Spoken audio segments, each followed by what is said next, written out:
The last time Margaret touched the hedge, her husband Daniel's hands were still warm. It was a living canvas they had shaped together, each leaf a quiet vow of their shared life. Now, years later, Susan's sharp voice turned that sacred space into a battleground. Margaret stood at the edge of her garden, her fingers trembling, watching the sun sink behind the sculpted silence of her backyard in suburban Maplewood, Ohio. The hedge had outlived Daniel, and now it would outlast her patience. Margaret was never one for confrontation. She was the sort who let silence speak, who baked casseroles for neighbors who slighted her, who wrote notes instead of shouting. But grief doesn't fade, it waits. And on that crisp September morning in 2025, it stirred like a storm at the knock on her door. Susan's knock wasn't just a knock. It was the smug rhythm of entitlement, the sharp tap-tap of trouble dressed in a navy blazer and pearl earrings. Margaret opened the door, and a wave of false concern hit her. There stood Susan Harper from 4 houses down, her purse slung over her shoulder like she was about to call a town meeting.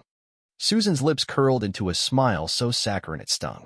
Margaret blinked, then offered the kind of smile you learn after burying your soulmate. "Hi, Margaret," Susan chirped. "I hate to bring this up, but your hedge is getting a bit wild. You know, with the HOA rules, that kind of thing can drag down property values. I thought you'd want to fix it before someone files a complaint."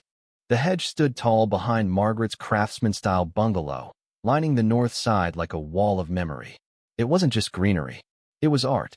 It was a legacy. Daniel had planted the boxwoods himself, tended them through his chemo days, and shaped their curves with a grin tucked between each snip. It had never grown wild, it had grown loyal. Unlike Susan, who never once brought a meal or a kind word when Margaret was Daniel's caregiver, yet now dared to critique. Margaret nodded slowly, her hands clasped, the calluses from years of gardening hidden from Susan's judgmental stare. "Thank you," she said softly. That was all. No argument, no story. Susan didn't deserve the memory. But inside, Margaret fractured. She returned to her garden and stood beneath the arbor where Daniel had once kissed her knuckles. The hedge loomed, full of the shape he'd started his last project, unfinished, a form never defined. He'd dreamed of sculpting something grand, a lion, a spire. He died before he could decide. Margaret hadn't cried in 5 years. But Susan's voice cracked something open. She sat on the garden bench, tracing the worn handle of Daniel's shears. The grief wasn't loud, it never was. It was quiet, like frost creeping over the soul. She whispered his name, and the breeze stirred the leaves as if he'd answered. That night, she didn't sleep. She stood at her window, watching the hedge's shadows fold over its shape. It didn't look wild to her, it looked abandoned. Susan hadn't just disrupted her peace. She'd exposed a truth Margaret had buried. Maybe she'd let her grief grow too thick. Maybe the hedge was begging to be finished. By dawn, Margaret made a choice. Not to trim the hedge, no. Susan would get her wish, but in a way no one expected. Margaret would shape the hedge, not into a lion or a spire, but into something that mirrored the heartless vanity that tried to silence her. A creation that would etch itself into Maplewood's memory. As the sun rose over the quiet cul-de-sac, Margaret stepped barefoot into the garden. The dew kissed her feet, and the shears felt heavier than she remembered. She stood before the hedge, and for the first time since Daniel's death, she raised the tool and made a cut. It was tentative but precise, like a painter's first stroke. She didn't need a sketch. The image was seared into her mind. Susan's twisted expression from the doorstep, the curled lip, the arrogance of someone who wielded the HOA handbook like a gavel. Over the next few days, Margaret worked in silence. She started at the base, tapering the edges. At night, she watched YouTube tutorials, refining her topiary skills, revisiting techniques she and Daniel had once studied when they dreamed of living art. By the 3rd day, a shape emerged: the nose, the chin, the open mouth. Neighbors passed by, waving. A few paused, curious. She smiled back, calm. Susan hadn't noticed. Not yet. But she would.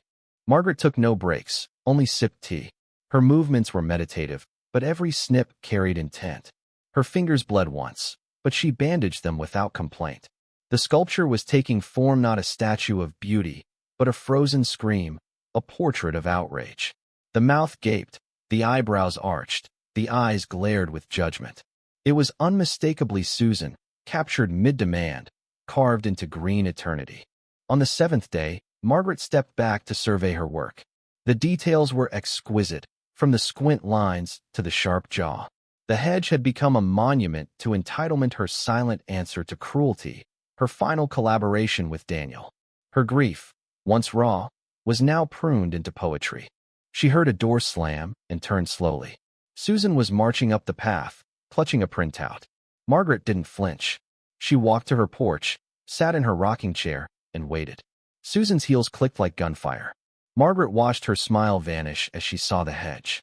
Her lips parted, her steps slowed, her eyes widened. The paper slipped from her fingers. Margaret reached for her tea, the ice clinking against the glass.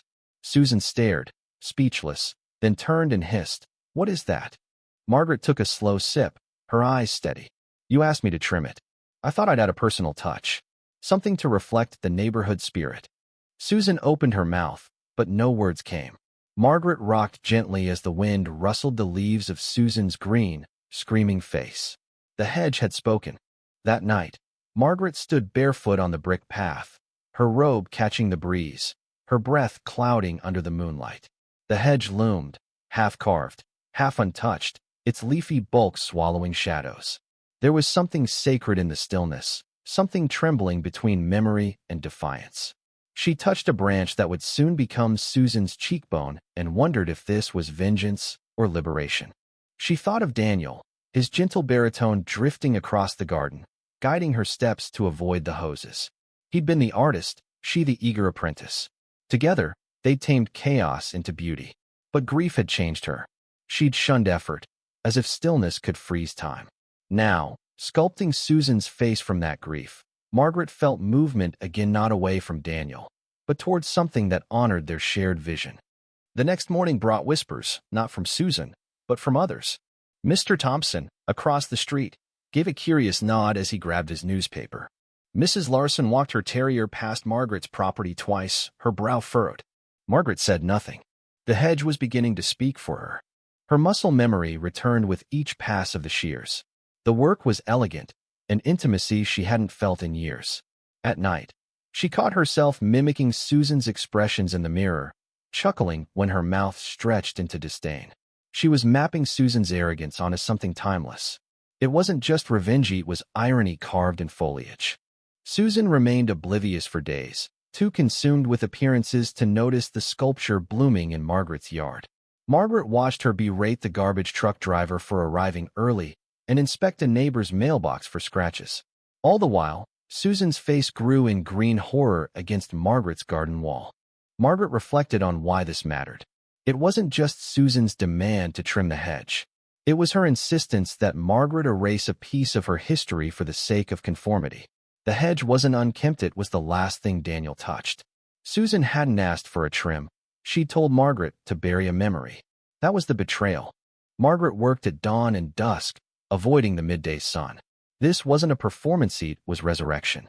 She moved quietly, clipping here, smoothing there. Susan's furrowed brow of superiority took careful layering. Margaret smiled each time she captured the right hint of disdain. The face emerged fully, unmistakable in its intent. Neighbors whispered behind their own trimmed hedges. One man chuckled that it looked like Susan mid-tantrum. Another wondered if Margaret had lost her mind. Most were amused, even impressed. A teenage girl snapped photos. A cyclist muttered, "Wow," before pedaling off. The hedge was becoming legendary. By the fifth day, as Margaret sculpted the curve of Susan's pursed lips, she noticed a group of HOA board members strolling down the street. Susan trailed behind, clipboard in hand, her smugness as sharp as ever. Margaret wiped sweat from her brow and kept working, not stopping until the group paused outside her property. Susan didn't register the hedge at first. She prattled on about enforcement clauses and community standards, oblivious to the leafy face leering at her in grotesque perfection. Then one board member raised an eyebrow and stepped forward. "That's new, isn't it?" he said. Susan turned and froze. Her mouth locked, her eyes narrowed. She took a hesitant step toward the sculpture, her hand trembling. Margaret saw the moment it hit her, the recognition, the horror. Her features, exaggerated and unmistakable, were carved in botanical permanence. Susan blinked rapidly, then spun toward Margaret, who had set down her shears and picked up a teacup from the patio table. "What is that supposed to be?" Susan asked, her voice tight. "Just a little topiary art," Margaret said. "You wanted the hedge trimmed. I figured I'd make it beautiful." Susan's lips quivered, but no words came. One board member stifled a laugh. Another muttered about free expression and artistic landscaping. "It's slander," Susan snapped suddenly. "It's a mockery. You're making fun of me." Margaret tilted her head. "Am I?" Susan's face flushed crimson. "You're going to take it down. I'm going to file a complaint." "You do that," Margaret said softly. She sipped her tea, her serenity making Susan falter. Margaret had nothing to fear. The hedge was on her property. She'd researched every code, every regulation. She'd even emailed the Maplewood Beautification Committee with a proposal for creative expression in community gardens. The sculpture was protected, legal, and untouchable. Susan stormed off, shouting about retaliation. Margaret barely heard her. Her attention returned to the hedge. She touched a lower branch, adjusting the jawline's contour. Perfect. The wind stirred the leaves, and the sculpture seemed to sneer in approval. That night, Margaret stood beneath the moonlight, staring at the hedge. She felt no guilt, only a strange lightness, as if each cut had snipped away a piece of her buried grief. She whispered, "Thank you," into the leaves, not to Susan, but to Daniel. He would have laughed, marveled at the detail, kissed her cheek, and called her brilliant. For the first time in 5 years, she felt him beside her, not as a memory, but as a presence. The hedge, with its sharp green angles and righteous fury, was no longer a grave. It was alive, breathing, beautiful, just as he'd imagined. The gossip spread like wildfire. By week's end, passers-by lingered near the hedge, their necks craned, phones discreetly raised, whispers floating like pollen. They didn't need signs to recognize Susan Harper's scowl, now immortalized in shrubbery. Some chuckled, some gasped, others nodded in admiration and disbelief. Everyone knew who'd done it. Margaret stayed quiet. She worked mornings, when the sun was soft and shadows stretched across her hands like guiding fingers. Her movements grew refined, her confidence settling like muscle memory. She wasn't just maintaining the form, she was perfecting it.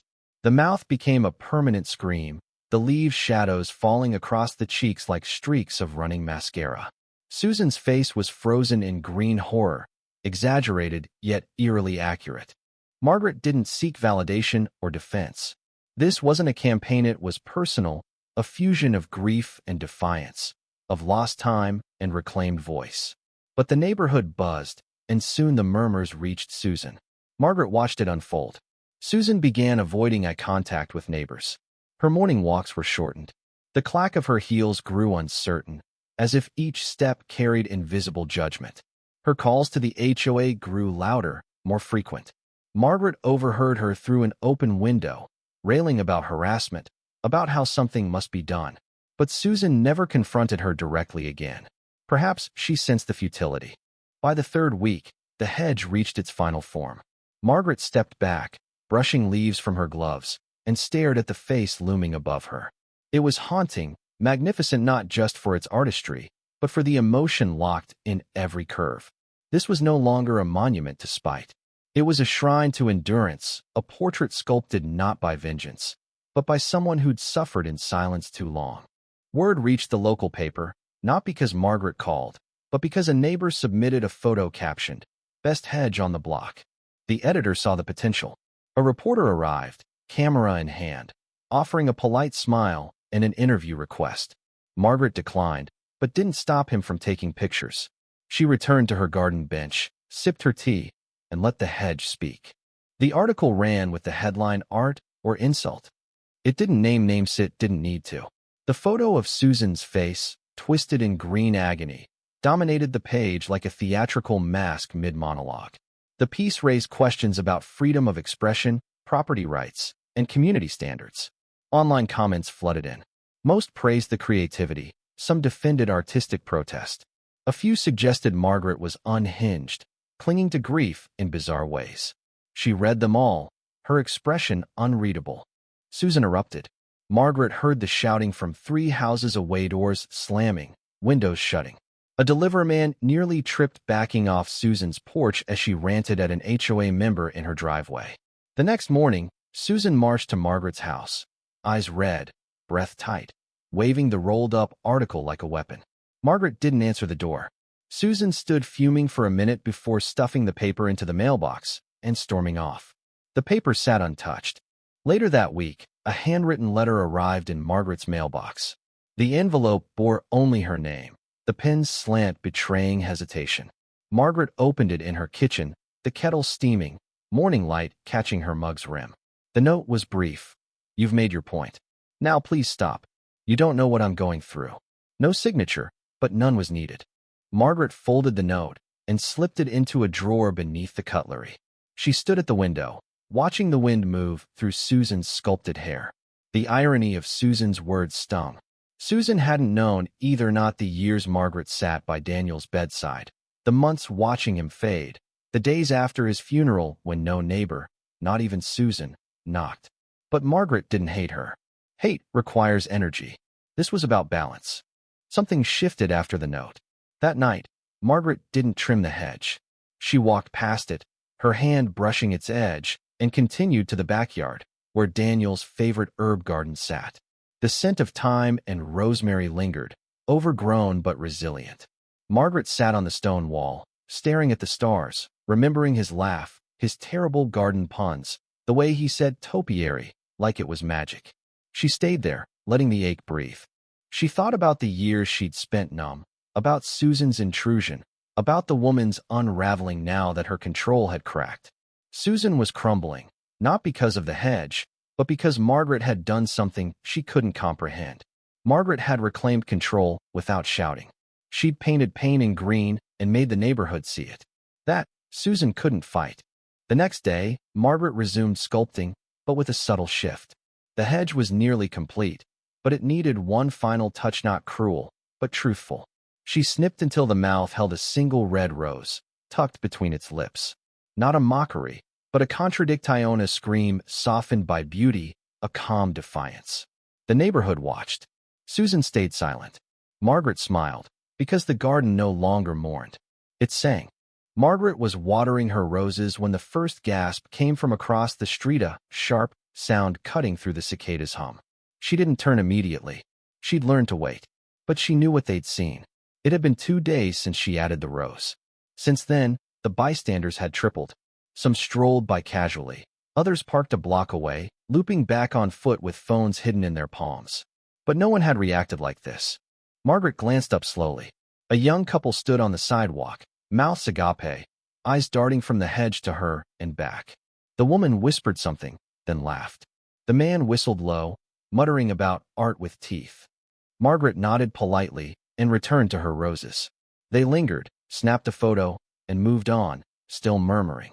By afternoon, the hedge drew more attention than ever.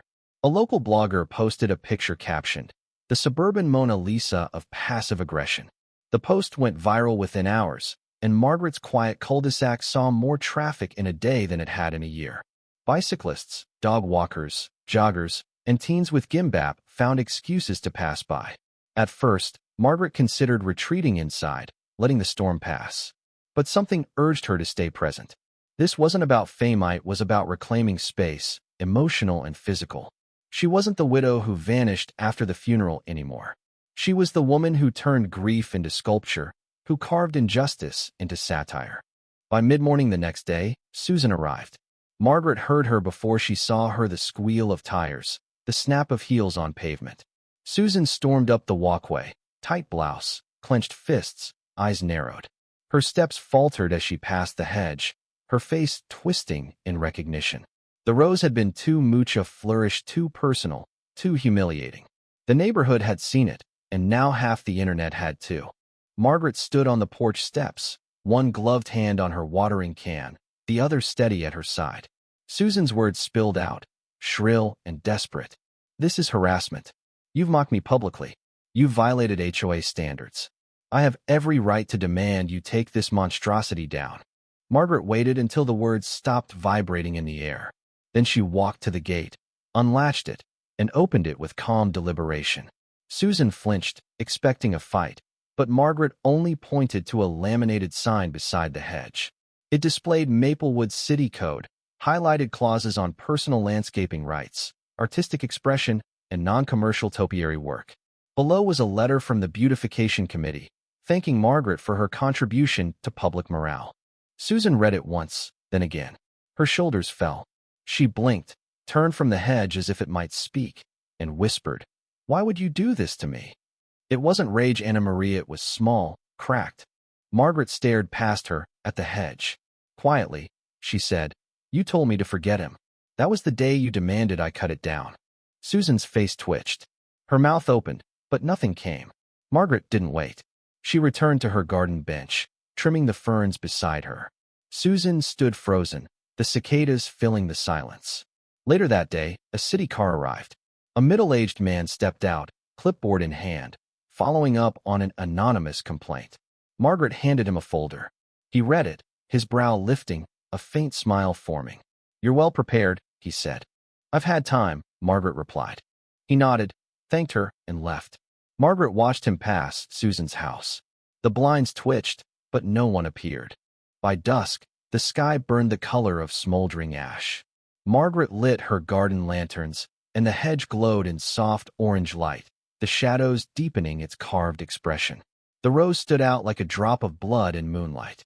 She sat on her bench, her tea cooling, watching the stillness thicken. The wind had died, and even the birds had gone quiet. She wasn't expecting anyone, so when the knock came at the gate soft, hesitant, she didn't move right away. She stood slowly, crossed the garden, and opened the gate. Susan stood there, no makeup, no clipboard, just a paper in her hand and exhaustion in her eyes. "You win," she said, holding out the document. Margaret didn't take it, but her eyes flicked downward. It was a formal withdrawal of the HOA complaint, signed, dated, and stamped. "I thought if I pushed hard enough, you'd back down," Susan said, her voice low. "But I didn't understand what it meant to you. I just saw a hedge. I didn't know what was inside it." Margaret studied her. There was no smugness in Susan's stance, no fire, just a shadow of the woman who once commanded sidewalks with her heels. Margaret nodded once and stepped aside. Susan hesitated, then walked past to stand before the hedge. She stared for a long time, her face tilting as she studied her twisted likeness. "It does look like me," she said. "I never realized how angry I look to other people." "You don't have to look angry," Margaret said softly. Susan nodded, turned to leave, and paused at the gate. "You could take it down now. Everyone would still remember." Margaret looked at the hedge. "No," she said quietly. "I think it still has something to say." Susan left without another word. As night settled, Margaret returned to her bench. The wind stirred, curling through the leaves, stirring the rose's petals. Somewhere far off, wind chimes rang faintly. She looked at the hedge, its face lit in fragments, and for the first time, she didn't feel alone in the garden. The past hadn't been erased, it had been sculpted, seen. That was all she'd ever wanted. The next morning unfolded with the silence of something ending. Margaret woke before sunrise and sat on her bed's edge, staring at Daniel's photo on the nightstand. His smile, captured beneath the oak they'd planted on their first anniversary, still felt alive. She traced the frame with her thumb, letting the weight of recent weeks settle. A strange feeling bloomed in her chest, not quite peace, not quite sorrow, but the hush after a storm when the world feels raw but not yet whole. She walked barefoot into the garden, the dew soaking her skin. The hedge stood quiet, but it felt different, not menacing, not mocking, just watchful. The rose had begun to wilt, its petals curling inward. Margaret plucked it gently, holding it in her palm. She'd press it in her gardening book, not for triumph, but for memory. That afternoon, while sifting through mail, a name caught her eye: Maplewood County Records Office. The letter was thin, formal. At first, she thought it was routine, but as she unfolded the sheet, her eyes narrowed. The paper slipped slightly from her hand. It was a copy of a property line dispute, filed by Susan Harper 3 months earlier, citing ambiguous survey records from decades ago. It hadn't proceeded, rejected for insufficient evidence, but it revealed Susan's quiet attempt to claim the hedge's land before ever mentioning its appearance. Margaret reread it, her hands steady. So that was the truth. Susan hadn't cared about aesthetics. The hedge was a territorial obstacle, a block to her ambition, something she thought she could erase with bureaucracy. When that failed, she'd turn to public shaming. It had never been about the neighborhood's look, it was about control. The betrayal sat like a stone in Margaret's chest, not because she'd lost anything, but because she believed, briefly, that Susan's apology might have been genuine.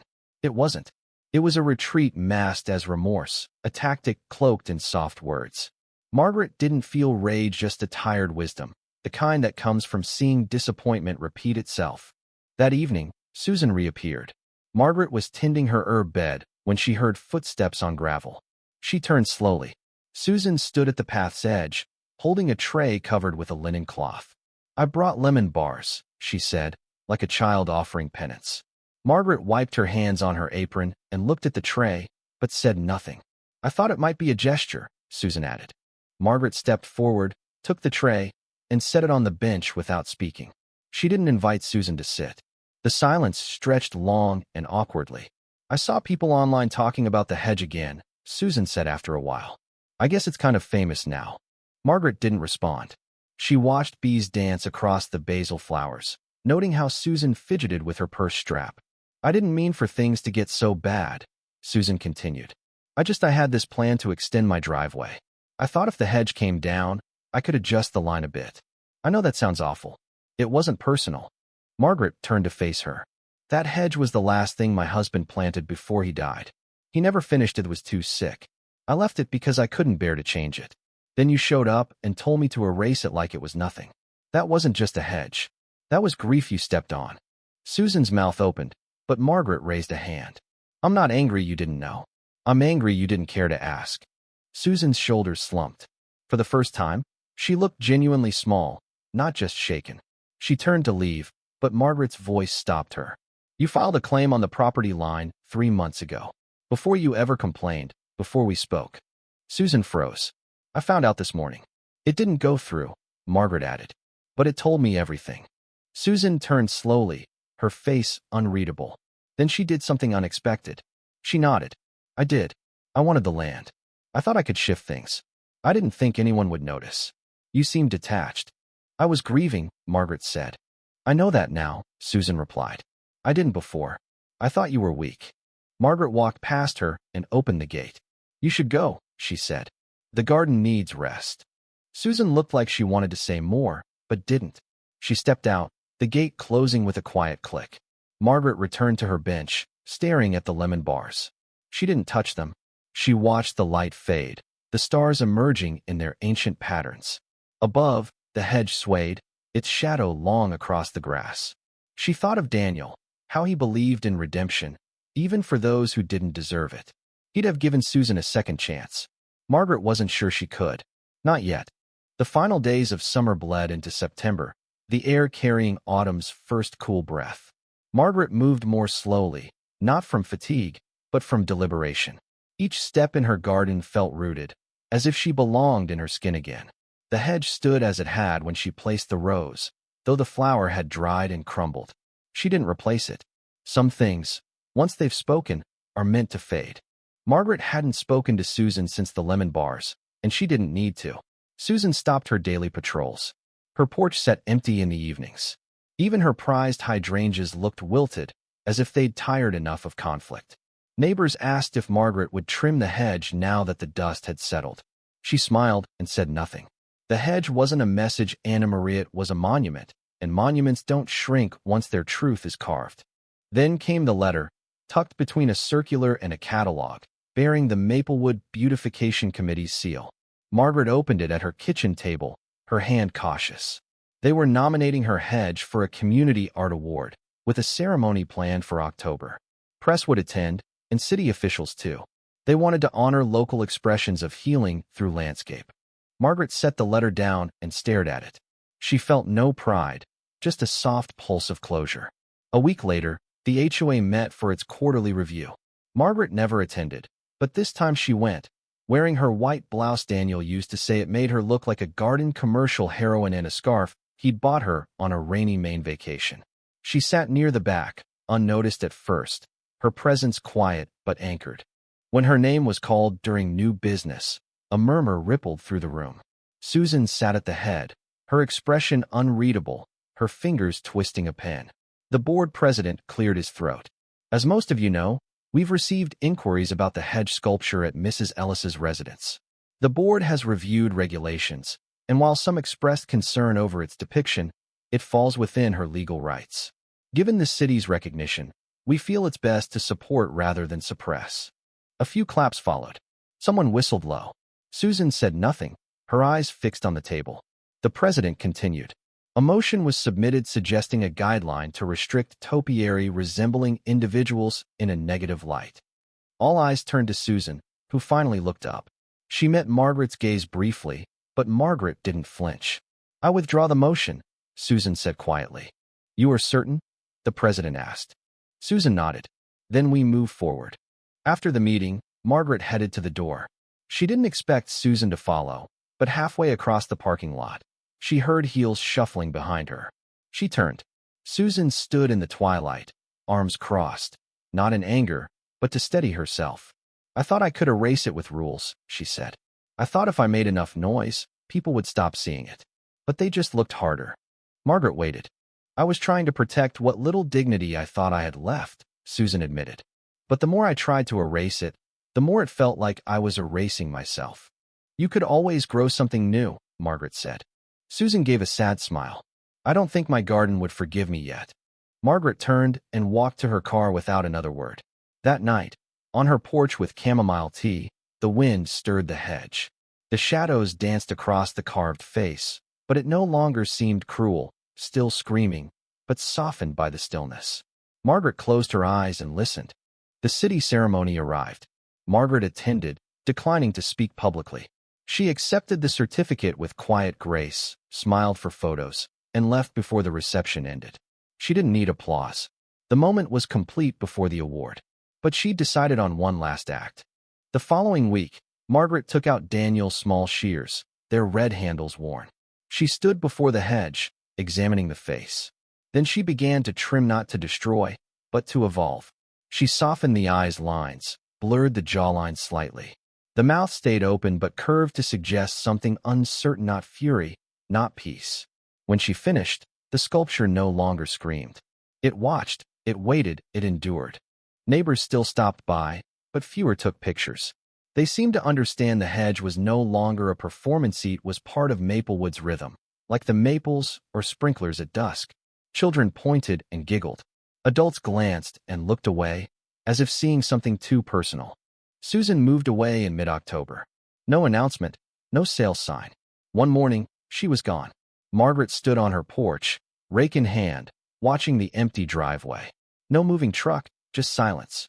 That was how Susan left, no ceremony, only absence. Margaret walked back to her garden and sat beneath the hedge, the morning air crisp with the scent of fallen leaves. She pulled out her journal and began to sketch, not a face this time, not a figure, just shapes, patterns, possibilities. For the first time in years, she wasn't sculpting pain. She was planning something new. Daniel's favorite saying echoed in her mind, as clear as if he'd whispered it on the breeze. Grief carves space, and what you fill it with becomes who you are. Margaret looked up at the hedge and smiled. Then she turned the page. The weeks following Susan's departure were quiet, but not empty. Maplewood settled into its autumn rhythm, pumpkins on porches, kids raking leaves into piles, the soft hum of leaf blowers. The hedge remained a fixture, its presence as natural as the oak trees lining the street. Neighbors no longer whispered about it with the same fervor, but it held a quiet power, a reminder of what had unfolded. Margaret noticed the change in how people looked at her, not with pity, as they had after Daniel's death, but with respect, even awe. She wasn't just the widow anymore. She was the woman who'd turned grief into art, who'd faced down a bully without raising her voice. Margaret kept to her routine, tending the garden with a renewed sense of purpose. She pruned the roses, replanted the herb bed, and even started a small vegetable patch in the backyard, something she and Daniel had always talked about but never done. Each task felt like a step forward, not away from him, but toward a life that honored his memory. The hedge, though, she left untouched. It had said what it needed to say, and now it stood as a silent guardian of her transformation. One chilly November morning, a new letter arrived, this time from the Maplewood Historical Society. They'd heard about the hedge through the newspaper and the city's art award, and they wanted to include it in a local exhibit on community resilience. They proposed a small plaque beside the hedge, nothing grand, just a nod to its significance as a living monument to personal and collective healing. Margaret read the letter twice, her coffee cooling on the kitchen table. She wasn't sure how she felt about turning her private act of defiance into a public symbol, but the idea of a plaque felt right away to mark the journey without exploiting it. She agreed, on the condition that the plaque mentioned Daniel. The society drafted an inscription, in memory of Daniel Ellis, whose love for this garden inspired a work of art that speaks to endurance, creativity, and the power of memory. Crafted by Margaret Ellis, 2025. When the plaque was installed, a small crowd gathered, neighbors, a few city officials, and a reporter from the local paper. Margaret stood quietly as the society's director spoke about resilience and art's role in healing. She didn't speak herself, but when they unveiled the plaque, she touched the engraved words and felt a lump in her throat. It wasn't just about the hedge Anna Maria, it was about everything she and Daniel had built together. The event drew more attention than Margaret expected. A regional lifestyle magazine picked up the story, running a feature titled "The Hedge That Healed a Neighborhood." They interviewed neighbors, who spoke of the hedge as a turning point, a moment when Maplewood realized the cost of silence in the face of overreach.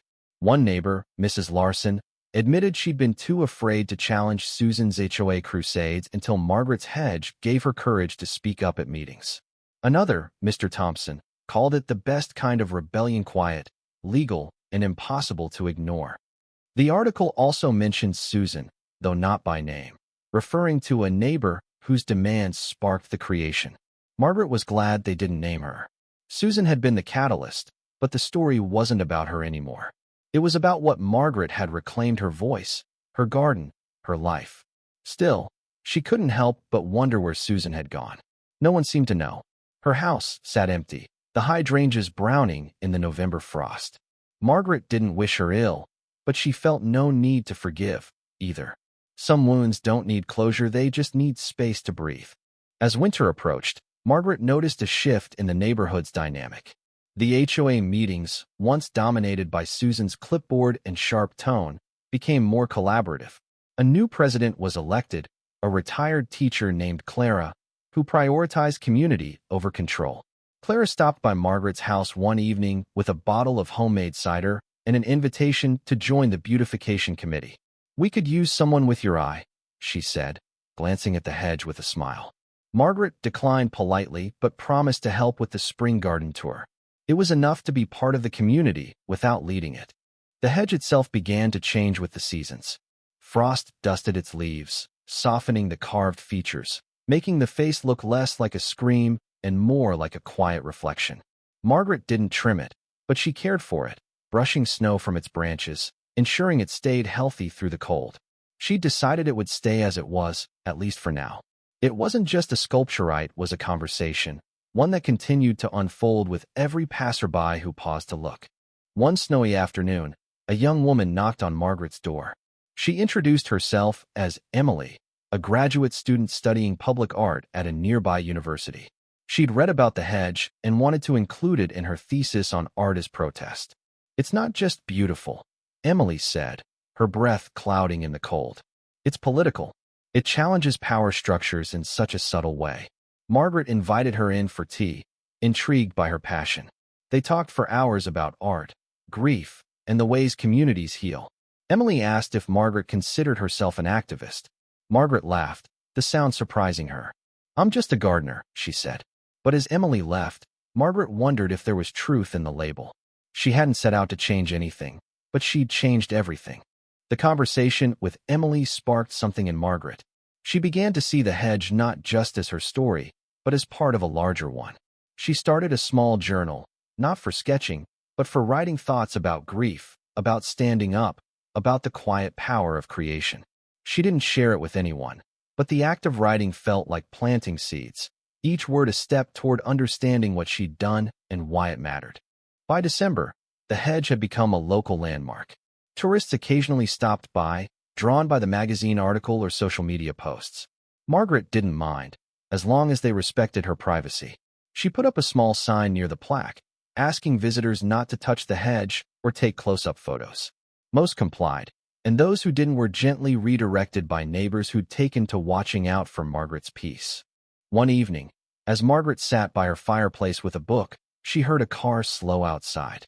She peeked through the curtains and saw a familiar figure standing by the hedge. Clara, the new HOA president, bundled in a scarf.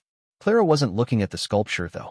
She was reading the plaque, her gloved hand brushing snow from its surface. Margaret watched her for a moment, then returned to her book. She didn't need to know what Clara was thinking. The hedge spoke for itself. As the year drew to a close, Margaret found herself reflecting on the journey. The hedge had started as an act of defiance, a way to push back against Susan's control.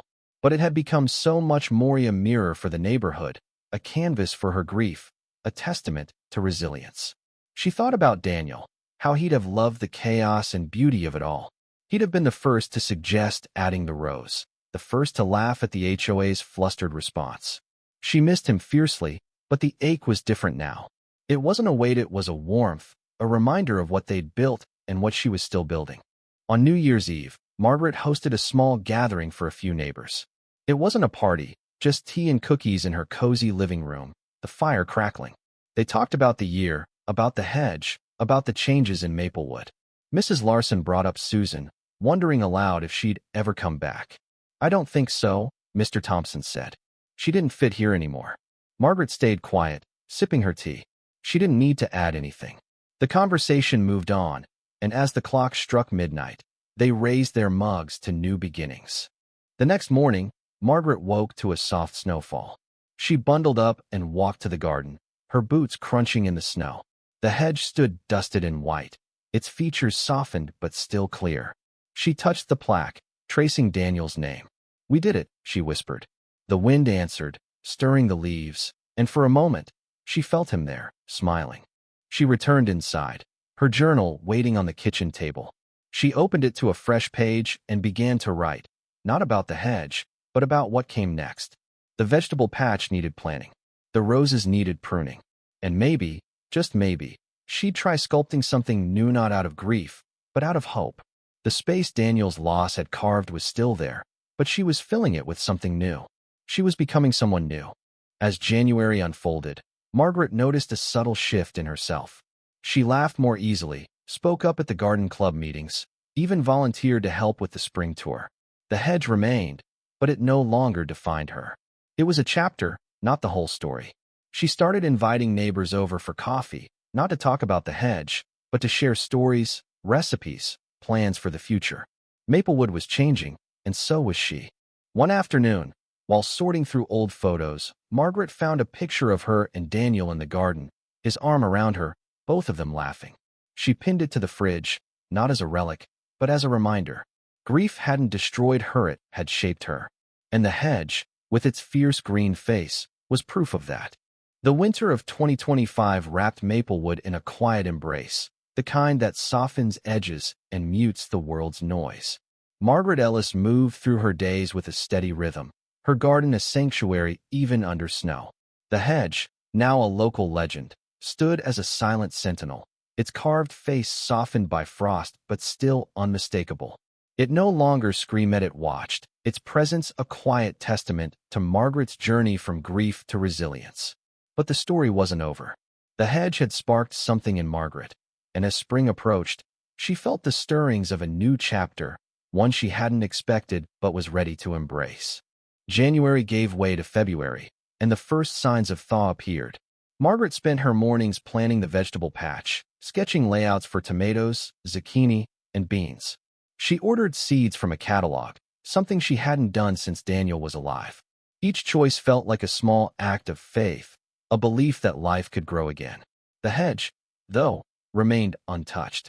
She checked it daily, brushing snow from its branches, ensuring the roots stayed healthy, but she didn't trim it. It had found its form, and for now, that was enough.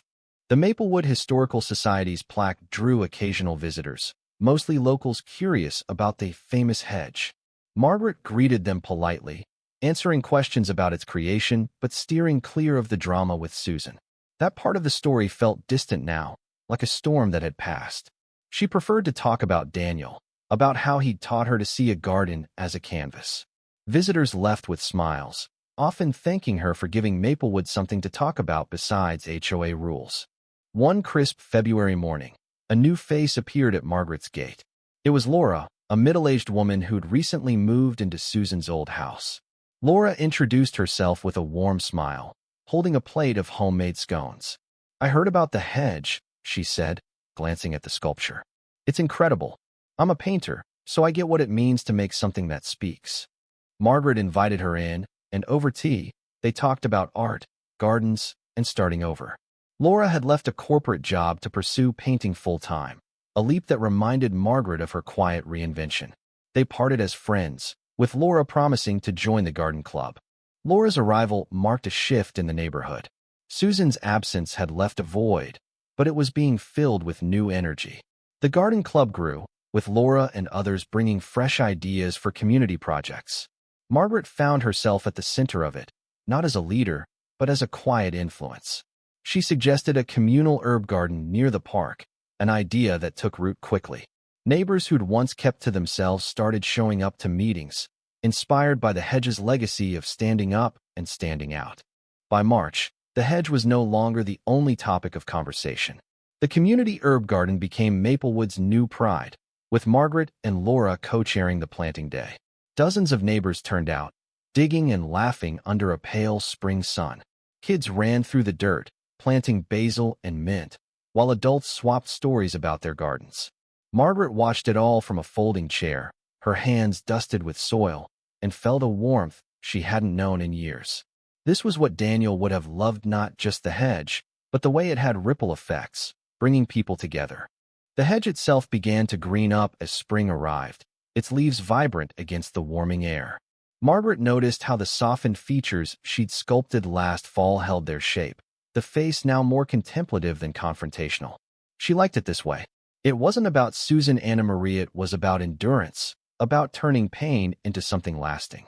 Neighbors still stopped by, but their comments were less about the drama and more about the artistry. One woman, a retired art teacher, called it a study in transformation, a phrase that stuck with Margaret. In April, the Maplewood Spring Garden Tour arrived, and Margaret's property was a highlight.